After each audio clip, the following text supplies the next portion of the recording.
I'm Dr. Daria Wazak. I am the president of Alpha Beta Chi chapter, and it is a distinct pleasure to kick us off here. And I'd like to start off with a brief reflection, which is geared to healthcare leaders.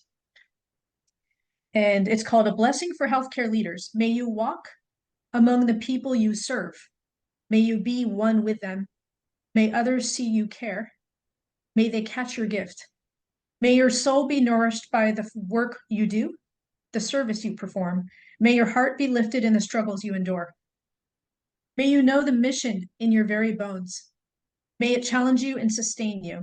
May you risk all that is secure for you, that you may reach all that is central to you and find goodness there. May courage befriend you, integrity sustain you, hope call you forward. May you walk on the water of faith toward the one who calls us all. Amen.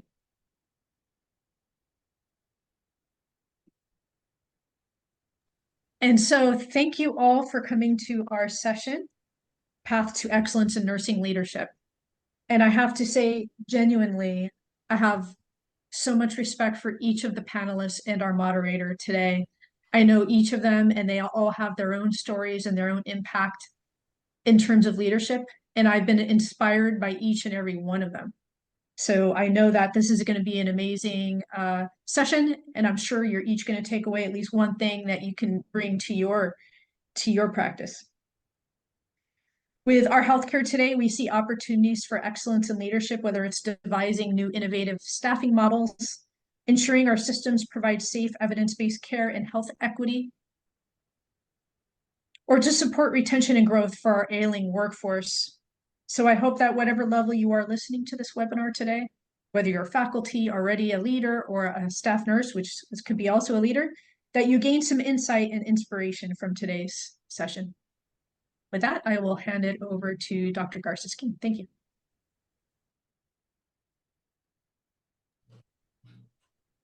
Thank you for those amazing words, Dr. Wazak. Really appreciate it. So today you're going to hear from a group of amazing leaders, as Dr. Wazak has mentioned, and we are going to allow them to each provide their own introduction. As you know, everyone will be sharing a portion or at least a snapshot and a glimpse. We won't be able to do it all justice for sure in the short time that we have together. But the hope is that, again, as Dr. Wazak mentioned, that there'll be at least one pearl that we can each take away and continue to be inspired in the work that we do every day, which is tremendously important. So with that, I'm going to turn it over to our first panelist, Professor Eric Wignall. Thank you. Good evening, everyone. It's a real pleasure to be here. I thank the chapter for having me participate as a panelist. My name is Eric Wignall. I am the current vice president of Alpha Beta Chi. I am also an alumni of Felician University and College, for those that may remember it back then. And so it is, I'm really happy to be here tonight to talk to all of you about my path from a novice nurse all the way through to leadership. And so I hope that, as Daria and Jasmine have mentioned, I do hope that you learn or gain a little something that can help you in your career as you advance your career and work your way through leadership. So my story is quite an interesting story. I was born into nursing. My mother proudly served as a nurse for 42 years, having just retired. And growing up, I always had the hospital there. I was a junior volunteer for many years through high school. And that really got me interested in nursing and really helped really drive my desire to go to nursing school. Along the way, I had some wonderful mentors that I actually still keep in touch with to this day, some 20 years later. And they really did help shape me and really help me focus really where I wanted to go with nursing. And so, you know, I was very fortunate to have that experience as a volunteer. And then after high school, I did start off in community college and took a job as a EMT tech. And getting through nursing school was kind of slow for me. Working full time and getting through school was quite a juggle, but you know, I managed. And after I graduated, I was actually fortunate. One of those mentors that I had was actually in a nurse manager position. And by luck, I happened to run into her on one of my last senior clinicals, and she told me she had a job in the ICU. And I was thrilled because as a new grad, getting into an ICU environment was really uncommon. But she was willing to take a chance, and I worked really, really hard to prove to her that she made the right decision. And I learned a lot in the short time I was there. And it was great because it was a surgical medical ICU. So constantly had three patients, learned time management very quickly, learned a great deal of skills to become a, novice ICU nurse. But I felt like, my past experience working in as an EMT in a trauma center really helped set me up. And I continued to have great mentors. My preceptor was wonderful, made sure that, always checked in with me, really made sure that I was growing and developing to be a successful ICU nurse. And then I had the opportunity to transition into the cardiac surgical ICU world, taking care of patients after post-op open heart surgery. And that was a whole new challenge for me then, because while I was not really doing much leadership in my first role, now the opportunity to take on some more leadership began.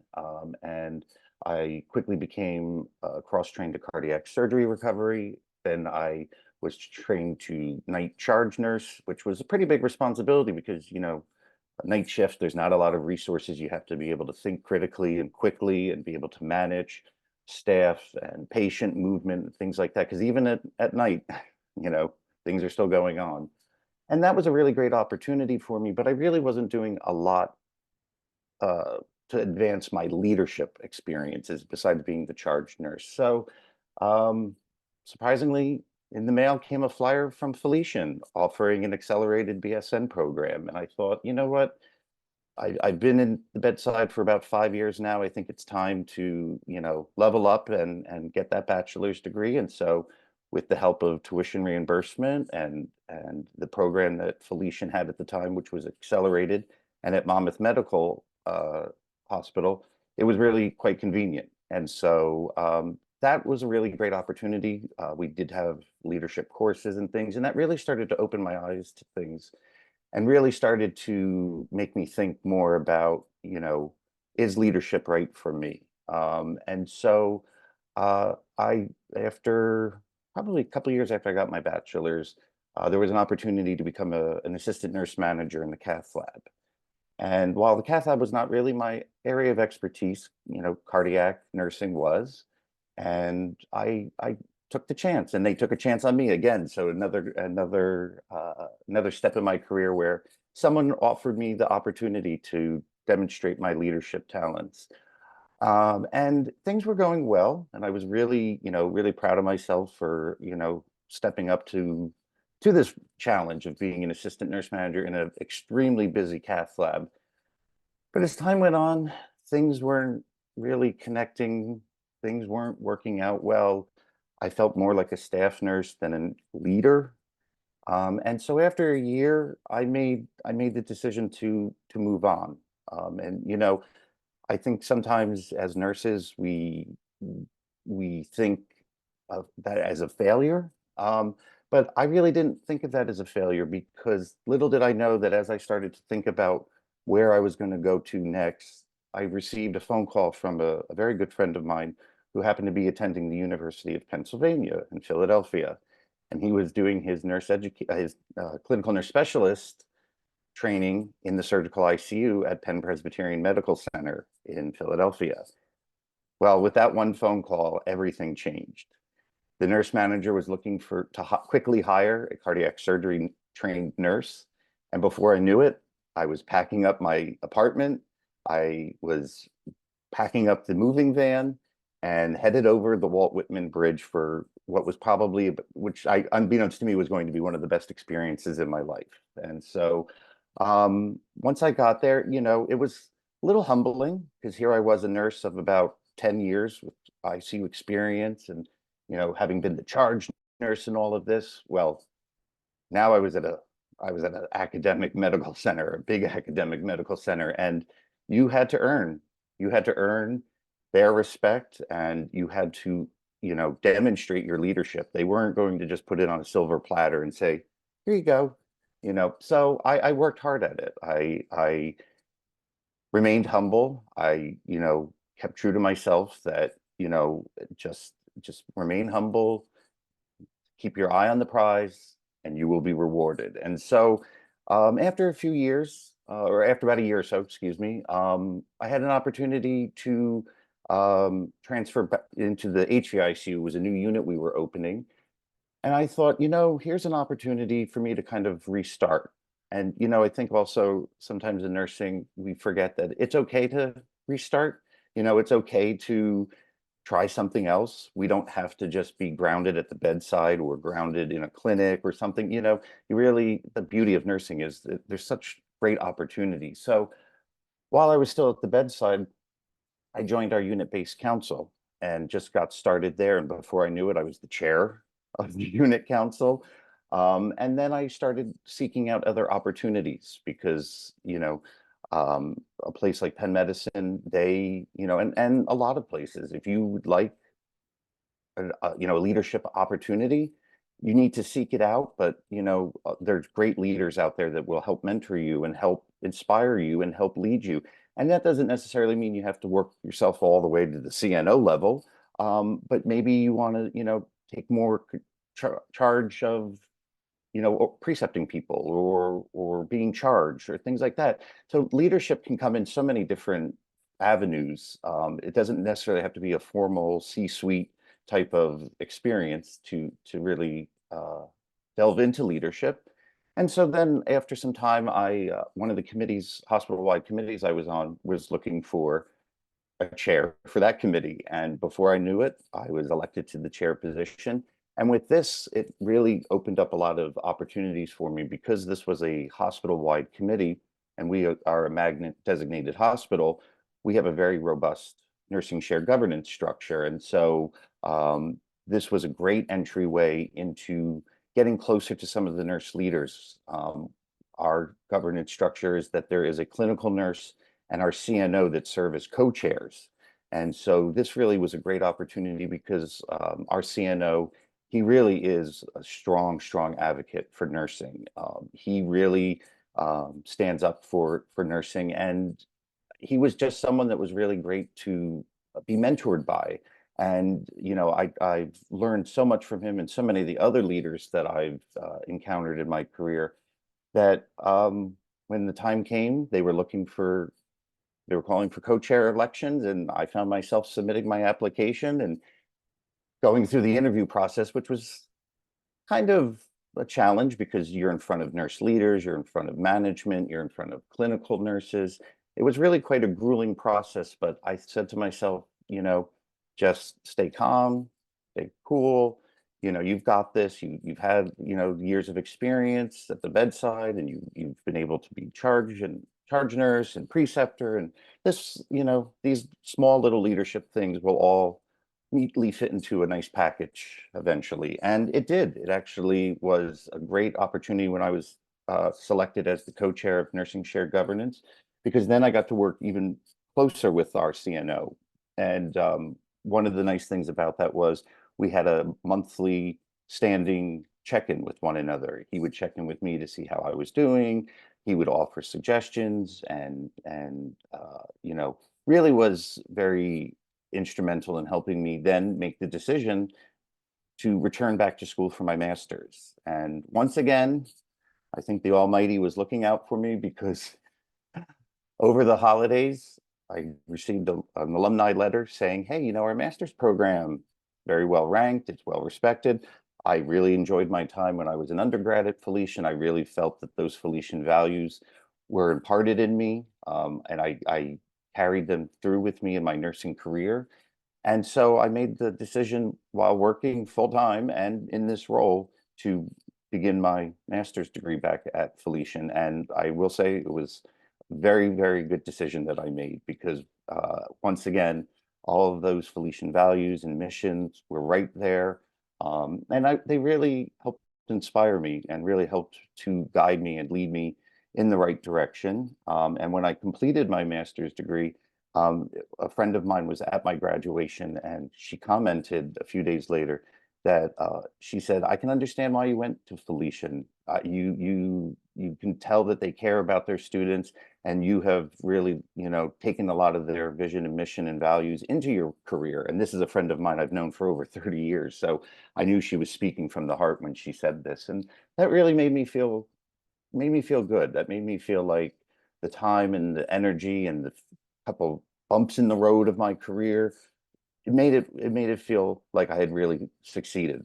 And then the greatest thing ever happened was that my CNO reached out to me and said that I'm going to be creating a new position and I want you to apply for it. And so I did apply for this position, and what I ended up being hired as is the nursing clinical implementation specialist for Penn Presbyterian Medical Center. And so this is a unique leadership opportunity. So I think this really demonstrates that, again, leadership doesn't have to look like the C-suite or a nurse manager's office.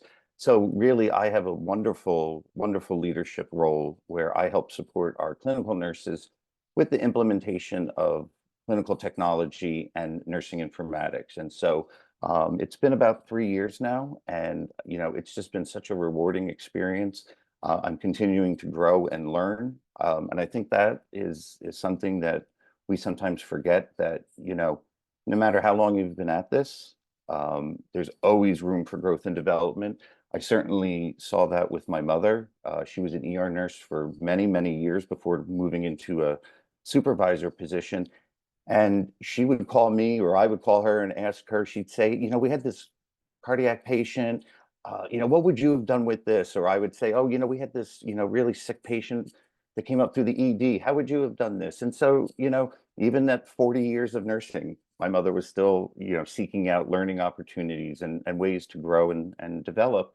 And I think, that really has been a part of me, is that, we're never too old to learn, but I've really enjoyed the opportunities. I think if I look back and had an opportunity to talk to, the novice nurse Eric, I think I would say, just be kind to yourself, be patient, don't take your eye off the ball, accept, when things don't go the right way. Well, how can you turn it around? How can you say, well, all right, that assistant nurse manager job didn't work out, but guess what?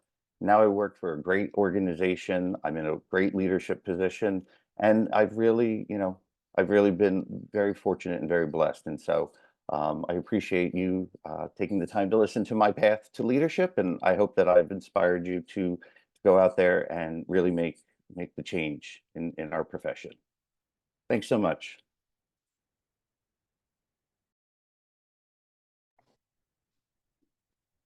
Eric, thank you so much for sharing your story. Please make sure to thank Mom for her service. What an amazing, amazing journey it's been. I think, for sure what we'll hear throughout the course of our discussions tonight is definitely that leadership takes many forms. And I think by the time we're done, again, we'll hear a lot about that evolution and everybody's unique experiences in different environments, and really what being a leader looks like, because it's not a one-size-fits-all situation. So thank you for that. Welcome. Thank you.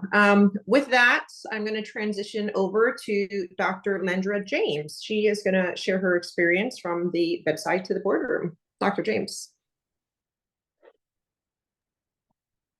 Hello, good evening. So good evening, everyone.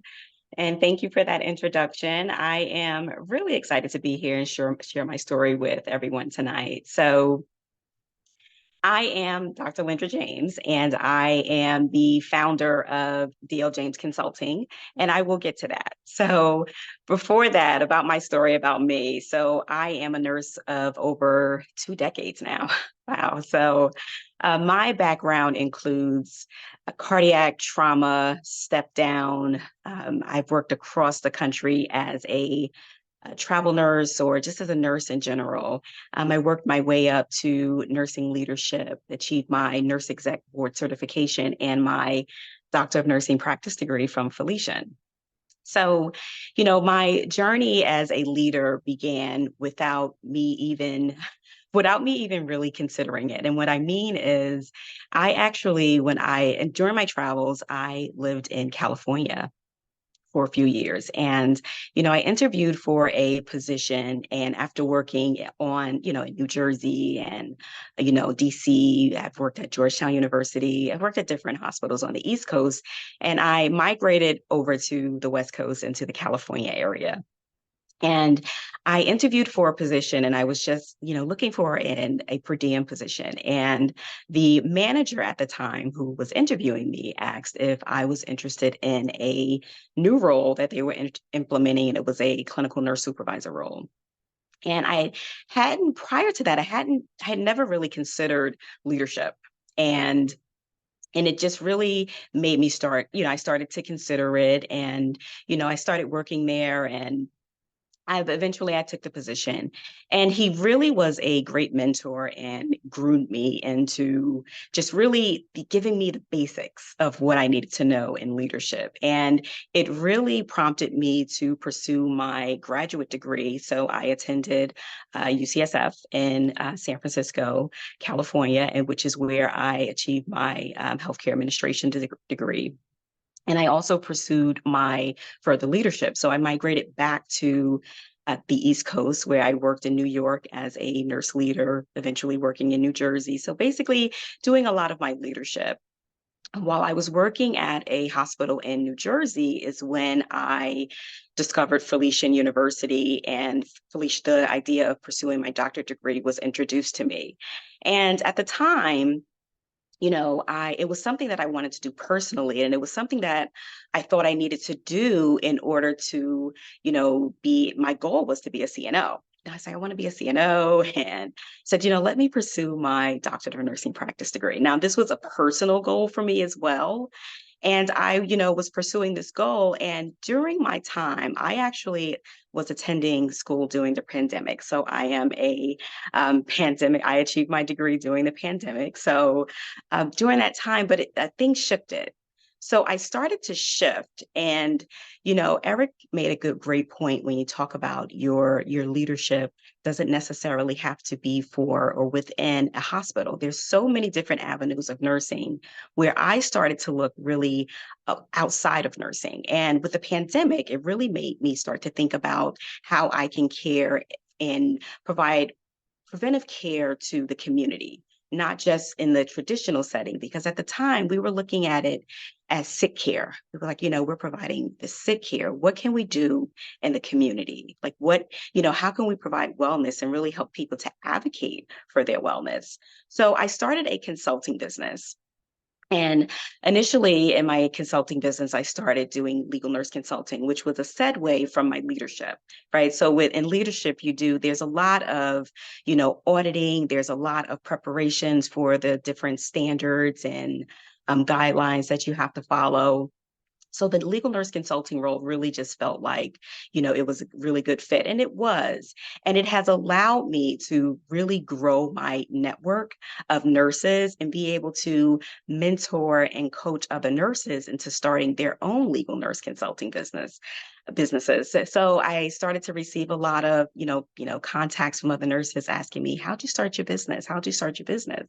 And it was, I just started mentoring and coaching them on how to do it. And I actually, I have a program now where I where I coach and mentor others on how to start their own businesses.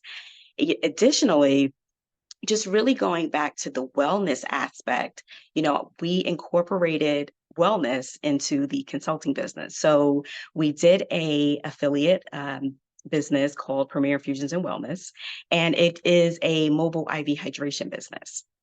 So what this does, and the mission behind the business is really to provide self-care in the communities and Pennsylvania and beyond. So I actually currently am in the state of Pennsylvania. However, I practice in New Jersey and in Pennsylvania. So this business has also allowed me to really mentor and coach other nurses, because yet again, nurses were really curious and inquiring, how did you start your own IV hydration business? And it's a wellness business. So our specialty is weight management. and athletic performance. And the weight management aspect comes from, the obesity. When you look at hypertension, diabetes, the disease processes, this really allows us to really focus and help people with their, help the community with their preventive care. And we've been very successful, and it's something that I'm really, really, really proud of.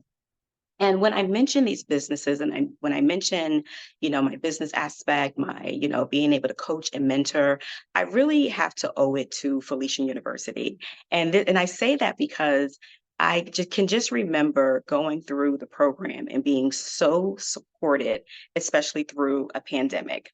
I mean, if anyone has ever gone to school, anyone who went to school during that time, then you know that it was very, very challenging. And other colleagues did not receive the same support that I and my other classmates received while going through the program. So it was just very, very, it's very, it's just something that I really hold dear, and I appreciate it, because had I not finished that program, I don't know if I would have really started thinking in a different way that I was thinking, or had I not even attended the program, I should say, I don't know if my mindset would have shifted into being a CEO of my own business as opposed to being a CNO. And I think the role of a CNO is definitely, my hat goes off, just being able to really be your own boss. So when you talk about being from bedside to CEO in the boardroom, you're now, and I am now, the founder and CEO of my own business. And I encourage and inspire others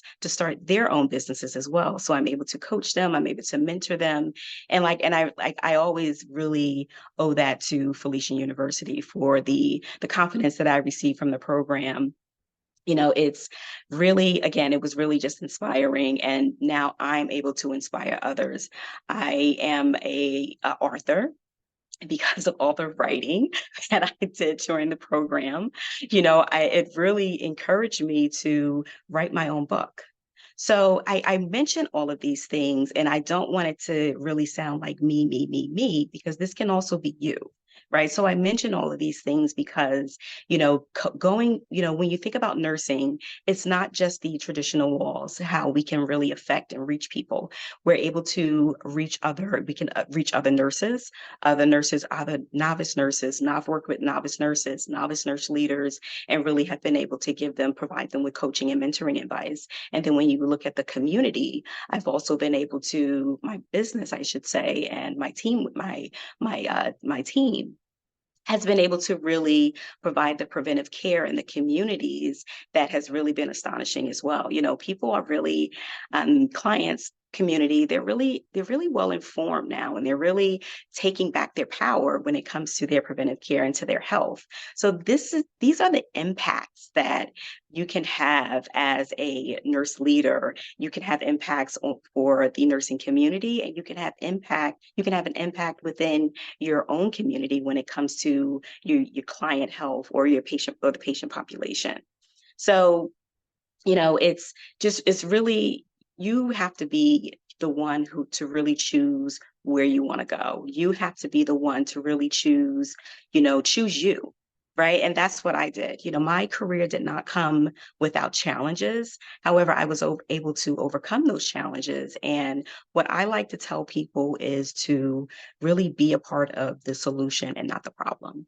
Right. So if you see a problem either in the area that you're working on, what is it that you can do about it? Right. So how can you really inspire others? Right. How can you inspire others? How can you ask for help?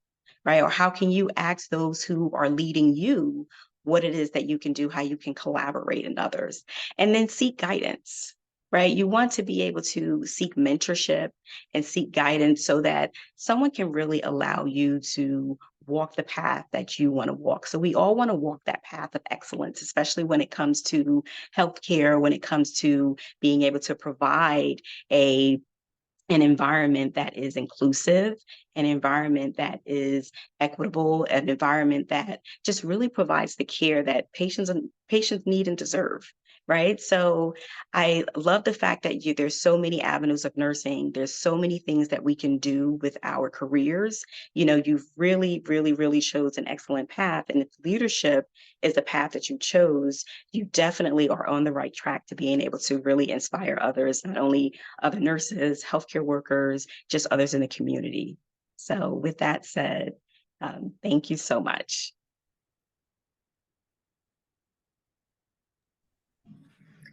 Dr. James, thank you for that. An amazing story. And again, just another, fantastic example of support being something that's tremendously important for all of us.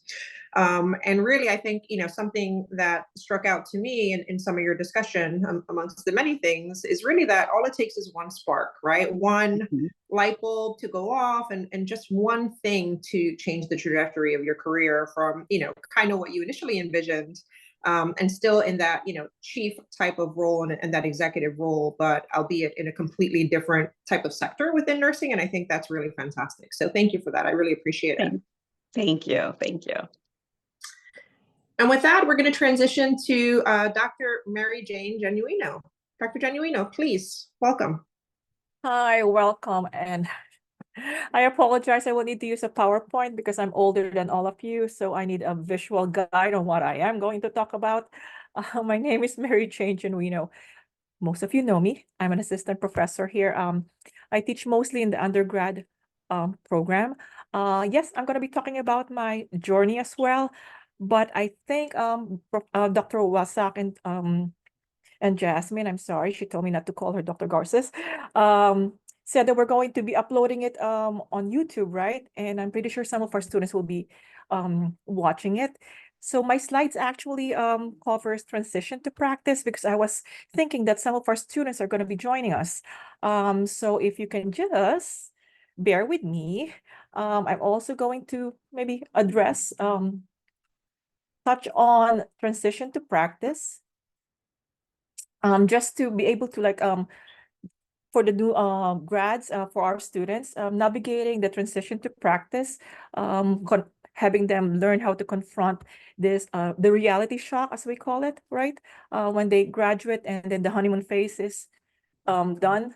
I will tell you all about it later. I actually taught a freshman class today, and it was kind of funny when I asked them what they want to do when they got their license. So transition to practice.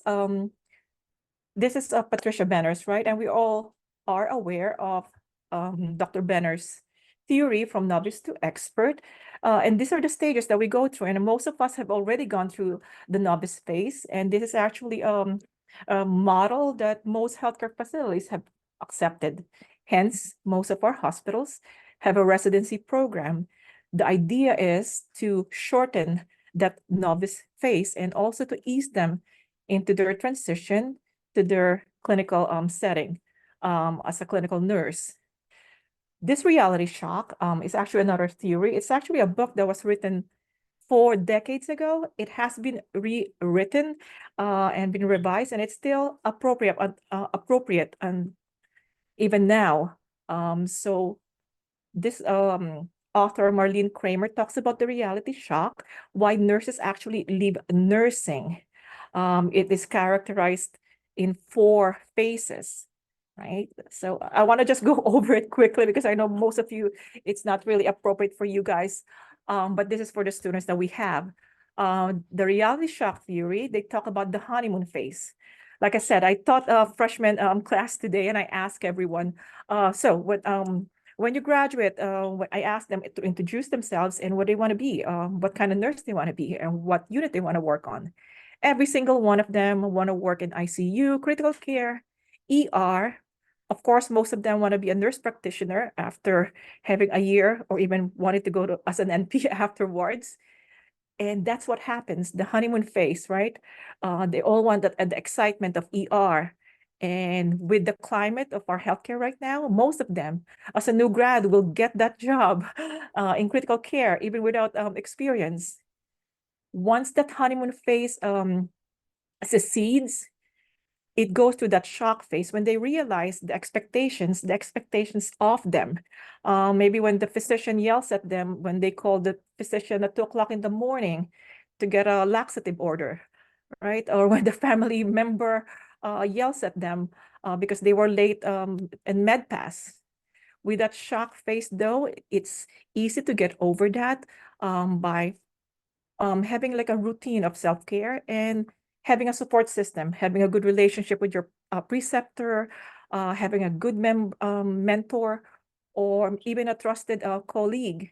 What I noticed when I was working at bedside, we always hire new nurses now, right? And it's always a cohort of new nurses, and they kind of form their own support system. So they will actually, most of them will get hired at night shift. So at 9 o'clock in the morning, they will all go to Suburban Diner in Paramus, have a mimosa at 9 o'clock in the morning. And that is their support system. And that is needed. That is needed. You need to be able to vent to people that actually understands what you're going through. And they can actually bounce back their own experience. And even us who are well experienced now, we also need that, even in academia, right? Not all of us have been teaching for the past 20 years. Some of us maybe have been teaching for how many years. We need that mentor. We need to be able to talk to, hey, Dr. Wasak, could you help me with this? I would call my coordinator. I think they're sick and tired of me from calling them. My bright space, I need help. So we all need that support. Even now that we're on our mind, I've been a nurse for the past 30-something years. That's something I'm not going to tell you anymore. But still, I need that support system. I still need that assistance once in a while, and that is needed for that shock phase to be able to get over that hump. The recovery phase is when they finally adjusted, right? And to get to that recovery phase, you need to be able to get through that shock phase. And like I said, you need that mentorship, you need that support system. You need to be able to own up to your own mistakes with no repercussions. And the resolution phase, you can only stay and get through that with proper support, and also by self-assessment, self-reflection, to know the things that might have gone wrong and what you could have done differently, right? So that's the reality shock. And like I said, I don't want to go too much to that. That's for our students if they're watching it. Nursing leadership. So I'm going to talk about my own journey. So self-reflection, I have done a lot of self-reflection. I think in the past 30-something years, I have gone through how many jobs. I'm a typical Asian Filipino. I always have a second, third job. If I can get a fourth job, I probably would have. So I'm always doing something, but anytime I'm embarking on a new role though, I always assess, okay, I do self-reflection. Is this something that I can do successfully or relatively well? Or is there something that I need to do? The self-reflection and assessment when we go for a change that we're unfamiliar with is not to talk ourselves out of doing it, but it's to let us be aware of what we need to learn. Oh, you know what? I need more help with public speaking. Maybe this is something that I have to learn because that's needed in my new position. So self-reflection and assessment, self-assessment is crucial even before you embark on those new positions. It may not necessarily be in leadership. So the path to nurse leadership is not linear. It's true. No one way of getting there. Every single one of us have an idea of what leadership position we might want. I myself have gone through nurse manager, supervisor, director of education. I have owned a staffing agency in the past. I was a program chair. But even now, I still don't know what I want to be when I grow up. So the path to nurse leadership is not linear. Like Dr. James is a successful entrepreneur, owns her own company. That may not be what works for us. Some of you guys might want to be the next dean when Dr. Maihal retires, but not. But Believe not, me, I can talk you out of that in a jiffy. yeah, right. But may not be what we wanted, right? So it's not linear, and there's no one way to get to that. Some of us get to a leadership position, it just happened, it fell on our lap. Do we need an advanced degree to be in a leadership position? Not necessarily. Most of us who work in acute care became a charge nurse with just a BSN degree, right? But advanced degrees do help. And I must say, with me, it has helped a lot, right? So I'm not going to go over everything. Like I said, this is not a bragging sheet. I need to remember all of this because my resume is kind of extensive because I'm old. But my advanced degrees, having gone through my master's and have gone through my doctor of nursing practice degree, and I went to Rutgers. So I know a lot of the academians out there are teaching everywhere, right? So we kind of know the same people. Like nursing is it's like a cycle. It's a circle. We meet each other. But my advanced degrees actually have given me the self-confidence to speak and present in conferences and webinars. I've actually somebody had asked me to be a speaker for this university in Oman in the Middle East. So I did it at 7 o'clock in the morning because it's like 6 o'clock to them, right? And they asked me to talk about a qualitative research. Not saying that I'm an expert on it, but I took it because I figured, okay, it's qualitative research. Well, how bad can it be? So I researched on it. Having the confidence to do it, not because I am the expert on it, but it actually made me a bit more confident that, okay, I can do this. I have to research what it is. And actually it was an eye-opener, and it made me more confident to embark on more speaking engagements, so to speak. I was also a lead speaker for a simulation conference, and I'm not an expert on simulation. I have done a couple of simulations in the past because I also had started not a company, but I started this group, a team of us educators, and we went through long-term care facilities to do education, and we use simulation to help them on how to call the doctors when a patient is decompensating, when a patient has sepsis, for heart failure. And the idea is to decrease the readmission to the hospital from a subacute facility. So from having that experience, I was able to actually speak on it in some conferences. Research, again, my advanced degrees, not necessarily my DNP, but even with my master's, has given me the confidence to be active in research. I'm actually involved right now. I'm one of the principal investigator for a research study.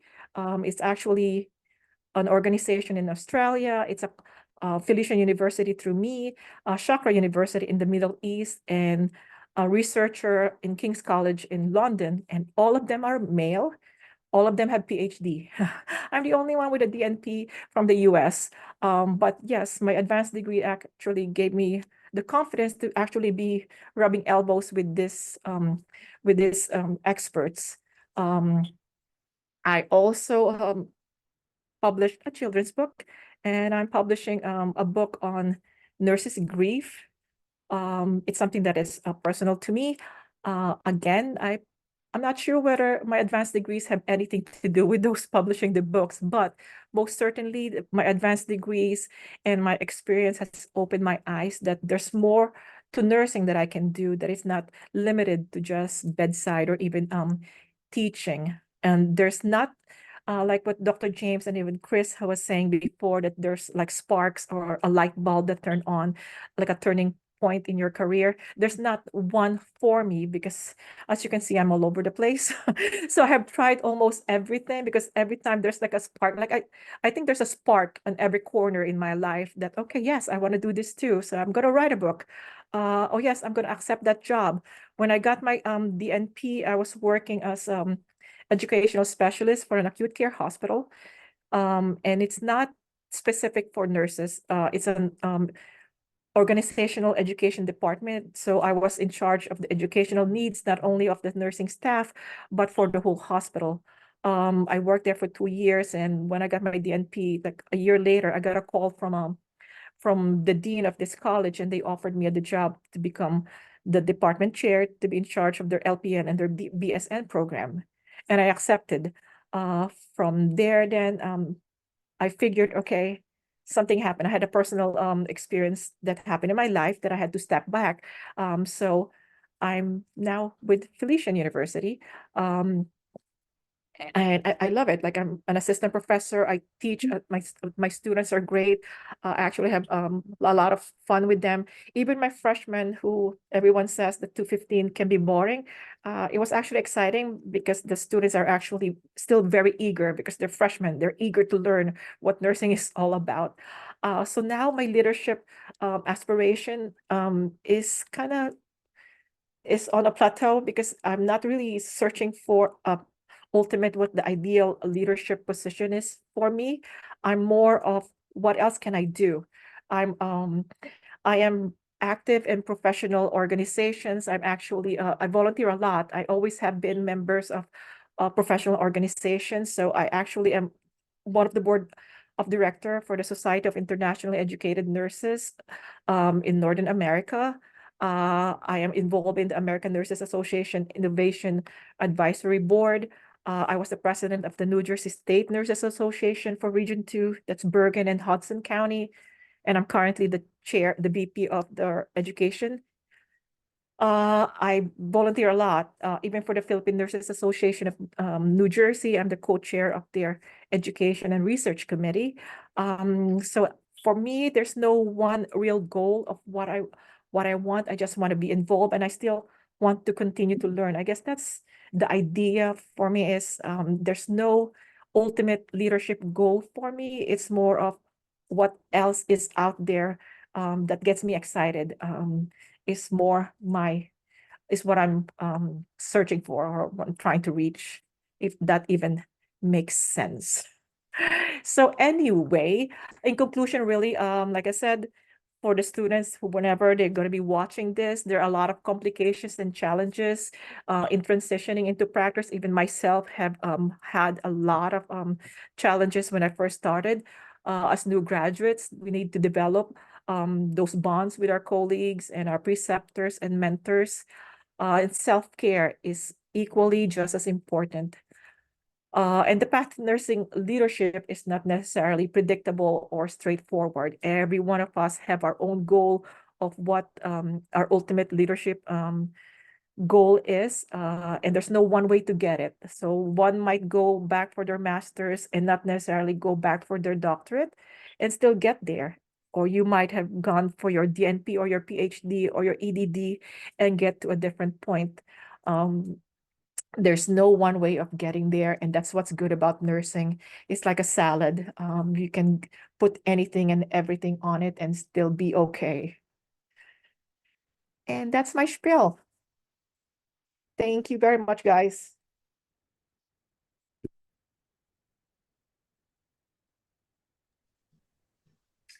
Dr. Genuino, thank you so much for that amazing discussion. And again, the quick highlight of that 30-something that we won't keep talking about the something for a career. I think, some of the work that you mentioned, you thought really focuses on students, but I dare say that, that transition to practice really occurs at many points in our career, right? It definitely starts when we're first coming out of nursing school, but absolutely occurs at many different points. And, I'll also mention, I think, as we transition perhaps in a variety of leadership roles and, this adventure that nursing is, that is definitely something that's always applicable.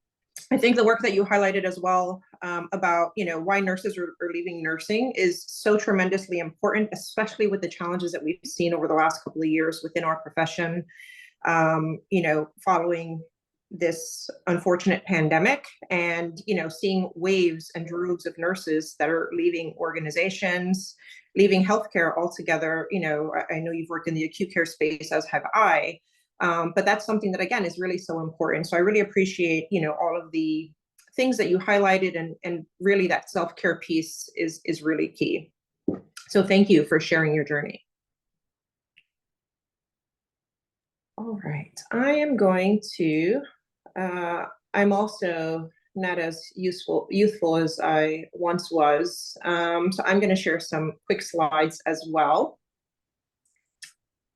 Let's see, hopefully this will load. Give me 1 second.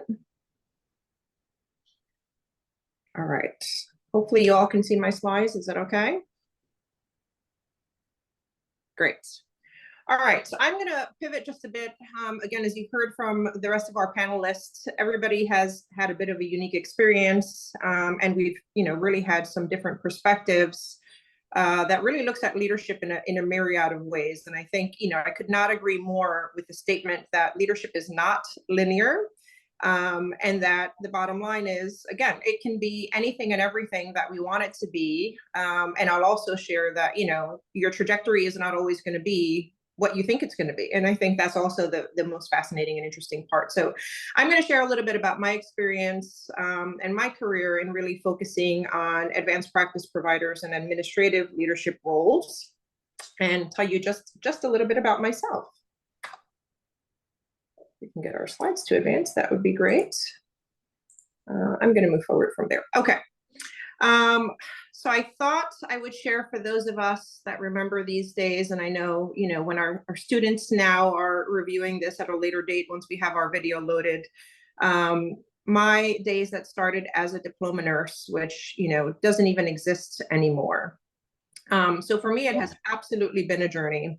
I am now in my 23rd year of nursing, and it just sounds so crazy because I promise you, I remember, being that bright-eyed, bushy-tailed, brand new nurse in this, cute little picture that I have here. Just warms my heart as if it was just yesterday. But really, it's, the days and the years really do fly by once you're in it. And, for sure, as we say, love what you do and you'll never work a day in your life. And trust me, there have been some days that have been a challenge, and it's not always going to be, peaches and roses and rainbows. But I absolutely love the journey that I've been on. And frankly, this profession has taken me to, places I never even anticipated I could possibly be in. So I've highlighted, similar to Dr. Genuino, I've highlighted a couple of things here kind of where I started to where I've been today. I think one of the things that she mentioned that's tremendously important that I think is worth repeating is that sometimes seasons of life impact our professional journey. So I've worked mostly in academic medical centers, the bulk of my career, although I've also worked in some community hospitals as well.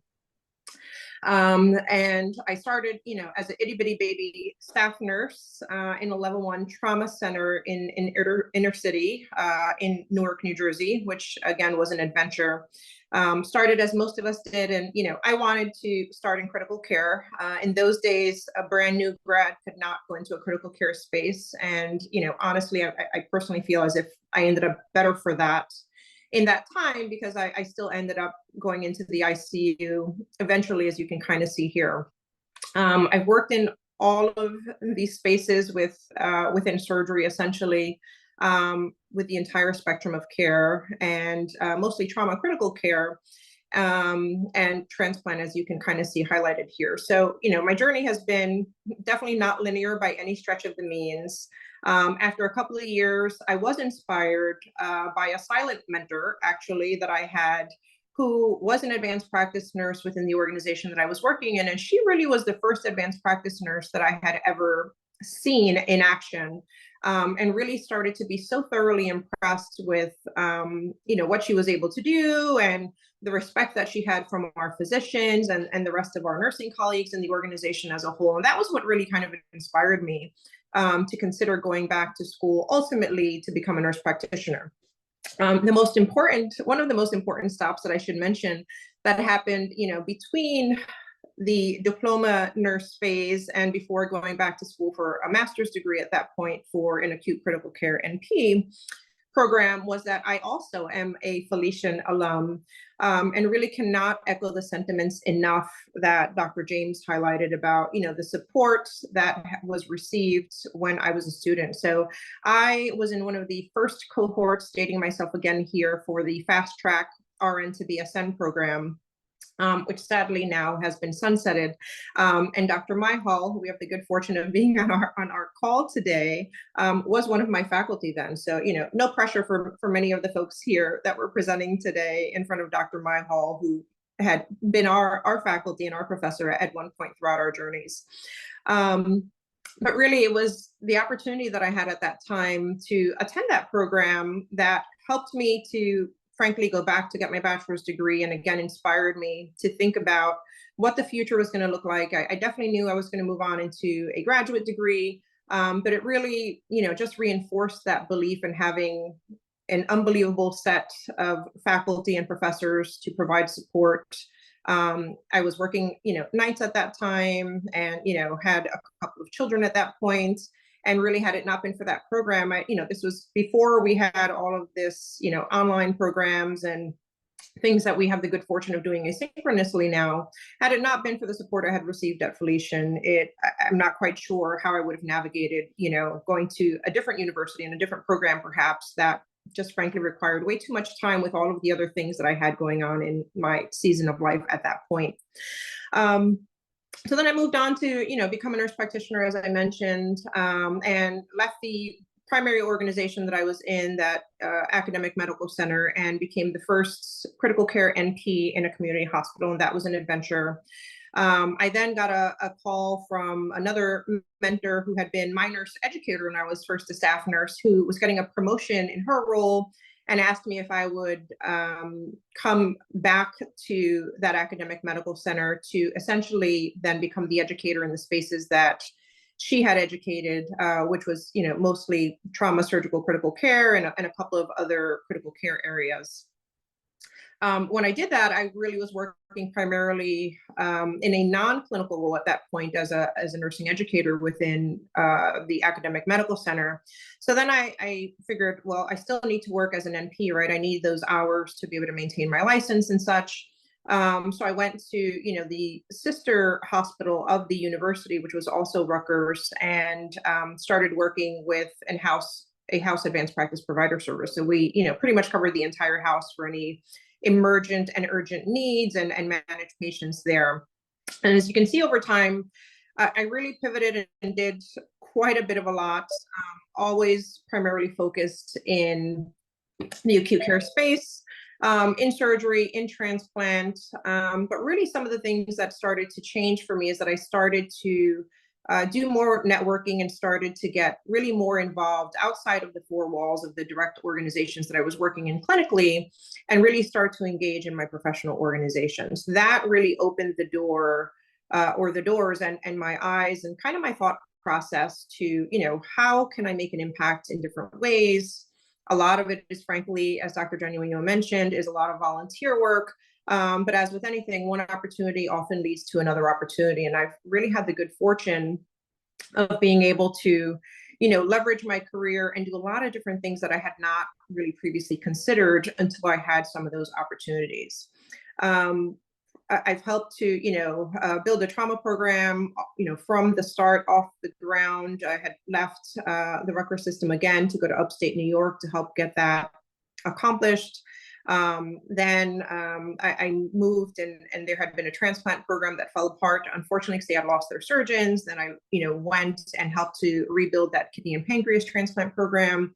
Did quite a bit as I, kind of gained a lot of skills and tools in the tool chest, as I say. Did a lot of independent consultant in the surgical arena, and looking at nursing professional development, workforce capacity, building the advanced practice provider workforce, and a lot of programmatic and operational things. I knew I wanted to go back and get my doctorate degree, so I did that, somewhere in between a couple of these bullet points. And then ultimately I realized that I, was working a lot more in the administrative space. And although I had done a lot of work to demonstrate those things, and to demonstrate my skill set, sometimes geography, right, and sometimes credentials matter. So I did choose after my DNP to then again go back to school and get a master's degree in healthcare administration, because I just felt that was important to kind of round out the skills and, the work that I had accomplished to that point. I've had the good fortune, and things have really come full circle for me at Felician, to be working at the university since 2019. I started as adjunct faculty and then pretty quickly transitioned to an associate professor role for, as a half-time role. So, the students that perhaps may be seeing this may have been some of my students or potentially future students, depending on where you are in the program.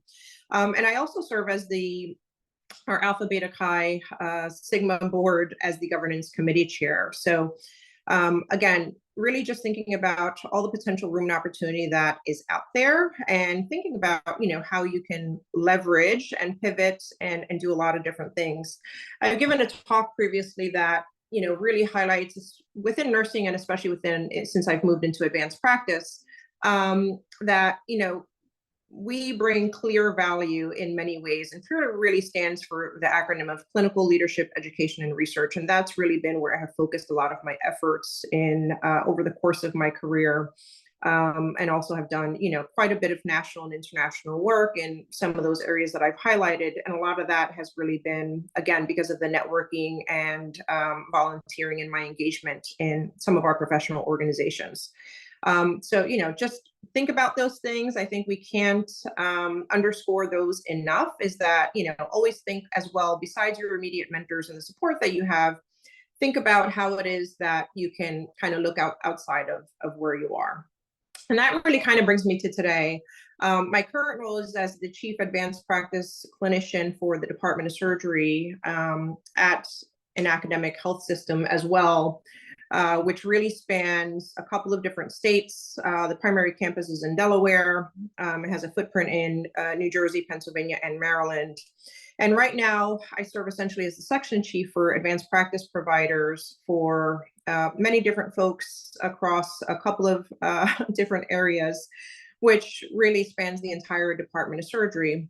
And really the most important thing I say that I would do, besides all of the administrative work, is really to help support the vision, strategy, and execution for advanced practice within the organization and within the Department of Surgery as a whole.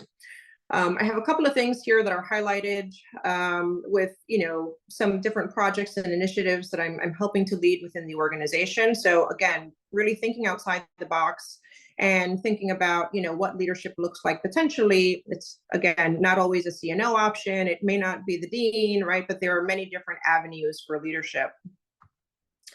And really, part of what has helped to get me to where I am today has frankly been, again, having a lot of mentors, a lot of support, working within organizations, and frankly, having a lot of nursing leadership as well as physician leadership for myself in my role, working very closely with surgeons that, have seen my potential and have, helped to foster and support my growth, and to think of me, when different projects or different things were coming up.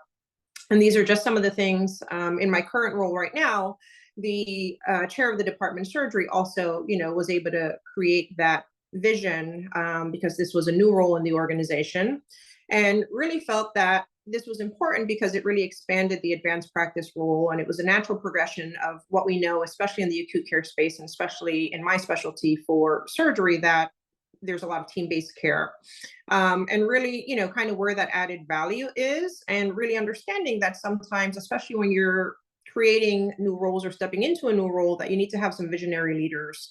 And frankly, you also need to have the right leader in that space to be able to, kind of take that ball and run with it, and then start to create that path and that avenue for the folks that are going to come behind. So, I have a couple of quotes here that I think are so fantastic.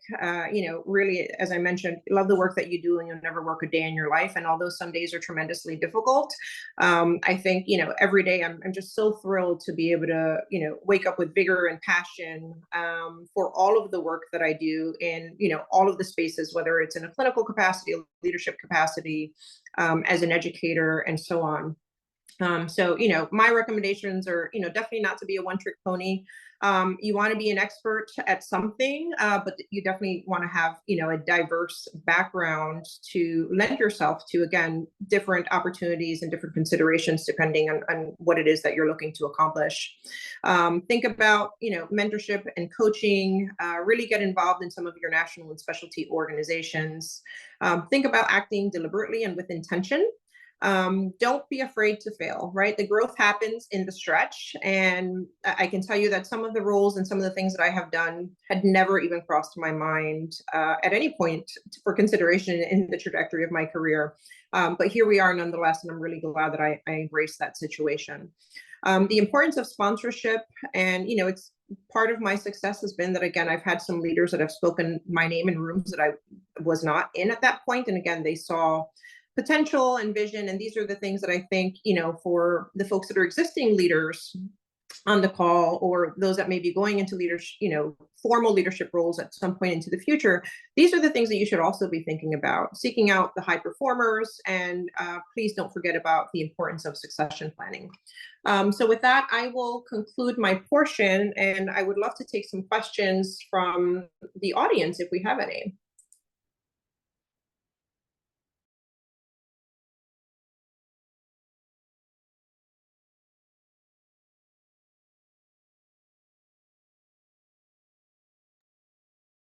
I guess I have a question for all the panelists, and it's been said a few times that not every path is the same and not every path is linear. But when you look back, like you're all each reflecting, it makes sense when you turn around and look back at your path. But with that said, just again, as you sit here and reflect, are there any things you would do different that now that, if you could go back and start your path again, you would do differently? I can answer that. I can answer that. Oh. There's a lot of things I want to do differently. But I went back for my postmasters as an adult gerontology NP in primary care. I haven't sat for my exam. That's why I don't have my initials. I will someday. But because my first master's was in nursing leadership and healthcare education, having known what I know now, that maybe I should have started with that and could have gotten a certification in nursing education, as opposed to going through another 30-something credits towards that postmasters. But it's a little thing, but it costs you like another 2 years of your life, right? I think for I'd me, like to say oh, what a wonderful presentation this was, very inspiring. And the thing that struck me that none of you identified is you are risk takers. And it takes a lot of courage to make those changes and to take risk. And I want to congratulate you on that. Well, thank you. Thank you so much for that. and Thank you. Thank you. And I think to Daria's question, I think one of the things that it took me a while to learn, and it still creeps in my mind every once in a blue moon, but I've learned I've learned how to face it head on more, is not to compare yourself to others. I took much longer to get a master's degree than some of my colleagues that I work with. I took a while to get into leadership, but my journey was my journey, and each step of it along the way helped guide me and helped make me a better clinician, a better leader. And so it especially when I first started out, I was like, oh, I should be doing this. I should be getting my CCRN. I should be going back and getting my bachelor's degree. And, because, oh, those nurses are doing that. And I think that was something that took a while for me to realize, wait a minute, slow down. This is your journey. It's not Sally's journey or Tom's journey. It's your journey. You'll be in the right places at the right time. And I think, especially because I speak often at the residency graduation, and that's something I always tell the new grads, is that don't compare your goals and accomplishments to others. It's certainly great to buddy up and maybe study with a friend to get your CCRN or your board certification, but that your journey is yours and not to compare it to those around you. You know what, I can appreciate that. And to piggyback off of that, It's, something that I always say is that I should have gone back to school sooner. Like, I should have done this sooner. Like, why didn't I start my own business 5 years ago? Why didn't I go back to school, 10 years ago? And, my support group always, tells me you are exactly where you need to be. A lot of my colleagues and, friends and colleagues, they all went on for their nurse practitioner, and I chose the leadership route. And it's the same thing. And I still, a lot of times, still consider, that one more degree, right, to make it full circle, as as we were saying. And however, again, my support group, they always say you are exactly where you need to be. And, and I have to sit on that, a lot of times and think about it, like, you're right, because I know that I am inspiring others and, teaching others and touching, just my community. And, in my community being other nurses, my community being my clients, my community being my team. So I do feel that I'm exactly where I need to be. Yeah, I guess I would add, I have to be honest, I would not do anything differently. I think I could not agree with that more, Dr. James, that, you're planted where you are, right? And sometimes that's just what your journey is meant to be. And I think, had I done things differently, it may have diverted me, and I would have been on a different journey, right? So I honestly don't think I would have done anything differently. I think each opportunity and each step has led me to where I am today. And again, who still knows what the future holds? I still have quite a bit of time here, unless I find a quick way to get rich. But even with that, honestly, my husband always says that he knows I'll never retire because I just love what I do too much. Exactly. Any other questions from the audience? Just taking a look through the chat here. If not, if anybody wants to come off mute, please feel free to pop off and ask a question. Otherwise, I do have a question that I'd like to ask the panelists. Give folks a second. All right, so I'm going to pose a question here, and I'm interested in each of your perspectives, if that's okay. We can kind of go around the room. Obviously we've heard from some different experiences and different journeys, and everybody has had their own unique and diverse experience to date, with a lot of wealth of information. What would you say? And, we know that the healthcare landscape is tremendously diverse, tremendously challenging. It's always been that way.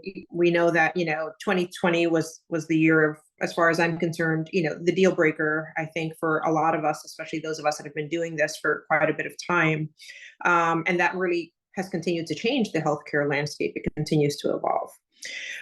What are some either key lessons or a few takeaway points, because we're almost nearing the end here. What are some takeaway points that you can share perhaps with some aspiring leaders that may be listening to us, for those students that are, still early on in their journey?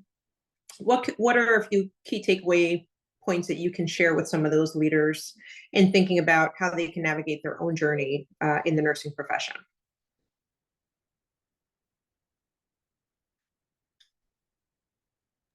Well, I think one of the most important things, and I think we've all touched on this in our stories, is finding a mentor. I think for me, that's really what my leadership thoughts and my confidence in growing as a leader really happened. As I said earlier, I had a lot of great mentors while I was in my, clinical nurse phase that helped really get me from a novice to an expert and things like that. And then when I transitioned over to Penn Medicine, there was someone in nursing research who really, she to this day is still, I still consider her a mentor, even though we very rarely cross paths anymore, but we still check in with one another. And she was very instrumental in, giving me that little nudge in the back saying, put that application in for the co-chair of nursing shared governance. So what if you don't get it? At least your name is out there and people will know that you're interested. The CNO will know you're interested. And I think that was really a key part that I didn't think I needed, that when I look back and I'm like, oh, wow, yeah, she really, really helped me and gave me that confidence, because I think that's the one piece that, you know, you reach that expert level as a clinical nurse, and then you make that transition into leadership or want to go into leadership, and it looks scary because, you know, you just see your manager stressing about the budget and staffing, and, you know, you see your nurse educator having, you know, 4 CN1s come on right off of residency, you know. And so sometimes I think as an expert nurse, or, you know, a clinical nurse, they don't see the picture of leadership, and it is so much more. And so I really would say, you know, find yourself a mentor. And it doesn't have to be, like, as I said, my mentor, it was very informal. You know, we would text, or she would just check in and things like that. So I think having a good mentor as you begin that leadership journey is really going to help you be successful. I think Yeah, I couldn't agree more. When you think about mentorship, mentorship is definitely important. That's definitely one of the key factors that I definitely always share, seeking mentorship. I think because for me, having mentorship was one of the most important things that I could have done, and I didn't realize it. And throughout my career, I had, you know, maybe 3 mentors throughout my career. And you know, my initial mentor, the one who actually made me see the vision of being a nurse leader. And then it was once I got into, so there was a huge gap, right? And then it was once I got into my doctorate program. So, and then I had a mentor, you know, after when I started my own business. So, and I really, you know, that my success, I really geared towards having mentorship, especially my success in business, not just in nursing, right? And the other thing that I would say is advocating for yourself. I think some of us may have mentioned, you know, about there being challenges in nursing. And I think just knowing how and when to advocate for yourself, and that kind of goes along with mentorship. But advocating for yourself is really, again, seeking that guidance, right? Seeking the appropriate steps if you don't know, or just really being able to speak up when you see something that is, maybe it's ethically challenging, or maybe it's, you know, challenging in a way where, you know, you can make a difference. So that kind of comes back full circle with that being a part of the solution, as I mentioned earlier, and not the problem.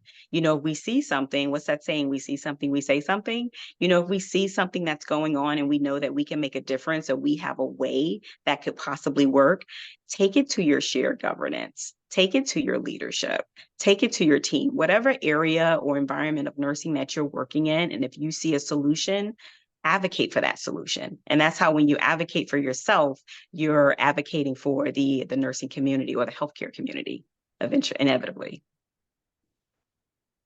that's great. Thank you so much. Well, Doc- if I can add one last Please. yeah, for me it's what Chris had said before, not to compare ourselves with anyone else, but I think sometimes it's easier said than done. For me, it took me a while, you know, age. When you start getting older, that's when you kind of realize that. But I wish I had realized that early on. But a few tips though to get over that comparison with other people. That's we need to focus on our own journey. We need to remind ourselves that everyone has their own unique path to take. Instead of comparing ourselves, we need to practice gratitude too. Like, you know, yes, you know what? We need to like pat our own selves in the back, and we need to set realistic goals. And one of the biggest thing for me, that's why it doesn't really not a lot of things bother me anymore, is I look at the bigger picture. For me, if it doesn't touch my family, it doesn't involve my kids, nothing else really matter. Looking at a bigger picture. So I always practice gratitude. Okay, you know what? My kids are healthy, I'm healthy. So what? This is my goal. And I always set realistic goals. If it's something that I cannot do, then okay, maybe I'll revisit that next year. Maybe it will work better then. If somebody else gets to that goal before me, oh, good for them. I'll get there somehow, someday. So I guess that's those are just tips for me in order to get to that. Because like I said, it's easier said than done, especially when you're down on the dumps and everybody else is like going somewhere. It's easier to just think of yourself as like, oh, how come I'm not getting there, right? So if you look at it that way, focus on your own journey, practice gratitude, set realistic goals, and look at something big in your life that you can say, hey, I have this, I am full, I am big, I'm bigger than all of you, right? So for me, that's it. That's fantastic. Thank you. I think, I think I highlighted a couple of these things when I was kind of sharing my experiences. Really, don't be afraid to fail, right? It said that failure is the first attempt in learning, and that is absolutely so true. There have been many a times that I've taken a risk, and maybe the answer was not yes, unfortunately. But I think similar to what Dr. James mentioned, it just wasn't meant for me at that point in time, right? And perhaps there was a different door, or there was a different path that was coming for me that was going to be better suited. So I always think about that as well. So don't be afraid to fail. I absolutely agree with mentorship and having a support system. Frankly, I also think, as mentioned, that support system should be, more than just the folks in your immediate environment or, your workplace, and you should think about some outside mentorship as well to get a different perspective, because that different perspective really can also open your eyes to different ways of thinking. And then really, making sure that you are thinking about kind of what the next couple of steps are, and really what those next steps to get there, what they potentially look like. I can share something that I've done previously is, when I thought about different roles and such, I will go and look at a job description, right? And see, okay, what are the requirements? What are the qualifications? What are the skills that I'm going to need to potentially, move into this type of role and this type of leadership? And some of that is, some stuff that's going to work, and some of it, maybe some additional soft skills, and it may not be clinical skills, but think about that and, stretch yourself to be considered for some of those other options and some of those other roles.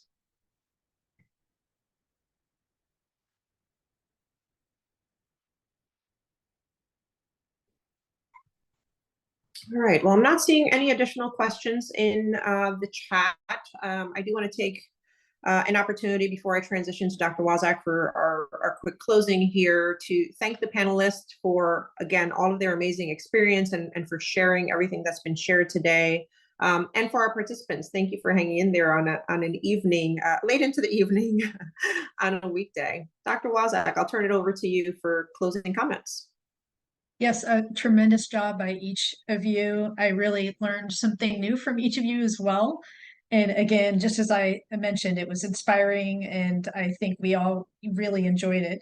Whether you're attending as a student or as a colleague, it was wonderful. And, some of you have grown it as a leader within your organization. Some of you have created your own business. Some of you kind of dabbled all over. You've all had different paths, and it really truly is inspiring. I also want to thank the board members who planned this event. Certainly, Jasmine, your work doing this along with Eric and Amy. So thank you so much for putting this together, and I'll be sure to get the recording up on our Alpha Beta Chi YouTube channel so it can continue to be shared. Thank you, everybody. Thank you so you. much. Have a good night. Have a good Thanks, night. everyone. Take care. Bye-bye. Thank you. Thank you. Good night.